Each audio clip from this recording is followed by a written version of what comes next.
ইসরায়েলের সঙ্গে ১২ দিনের যুদ্ধেই নিজেদের জাত চিনিয়েছে ইসলামী প্রজাতন্ত্রের দেশ ইরান। তবে ইসরায়েলের পরাজয় ঠেকাতে ট্রাম্পের দেয়া যুদ্ধবিরতির ঘোষণা মোটেই মেনে নেয়নি আয়াতুল্লাহ খামেনির বাহিনী। তাই ইসরায়েল সহ শত্রু দেশগুলোর প্রতি কঠোর হুঁশিয়ারি দিয়েছে ইরান। তারা বলছে যুদ্ধবিরতিতে তাদের কোনো আস্থা নেই, তারা তাই নতুন করে যুদ্ধ মোকাবেলায় নিজেদের প্রস্তুত করেছে।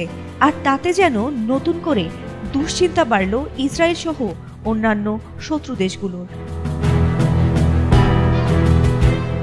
সোমবার ইরানের সংবাদ সংস্থা মেহের নিউজের এক প্রতিবেদনে এসব তথ্য উঠে এসেছে। এ প্রসঙ্গে ইরানের প্রতিরক্ষা মন্ত্রী আজিজ নাসির জাদে জানিয়েছেন, ইসলামী রাষ্ট্র ইরান কোনো যুদ্ধে জড়াতে চায় না, তবে যে কোনো নতুন ধরনের আগ্রাসনের মুখে কঠোর জবাব দিতে প্রস্তুত রয়েছে তারা। তাছাড়া ইরান যুদ্ধবিরতিতে পুরোপুরি আস্থা রাখে না, তাই সম্ভাব্য যে কোনো পরিস্থিতির জন্য আমাদের বিভিন্ন পরিকল্পনা রয়েছে। তুরস্ক ও মালয়েশিয়ার প্রতিরক্ষা মন্ত্রীর সঙ্গে পৃথক ফোনালাপে এমন মন্তব্য করেন তিনি। জবাবে ইরানের পাশে থাকার অঙ্গীকার করে তুর্কি ও মালয়েশিয়ার প্রতিরক্ষা মন্ত্রী বলেন, ইরান আমাদের বন্ধু এবং নির্ভরযোগ্য অংশীদার। আমরা ইসরায়েলকেই যুদ্ধের জন্য দায়ী করি, তাই শুরু থেকেই এই আগ্রাসনের প্রতি তীব্র নিন্দা জানিয়েছি। ইরানের জনগণ এবং সেনাবাহিনী যে ঐক্য ও সাহসিকতা দেখিয়েছে তা সত্যিই প্রশংসনীয়।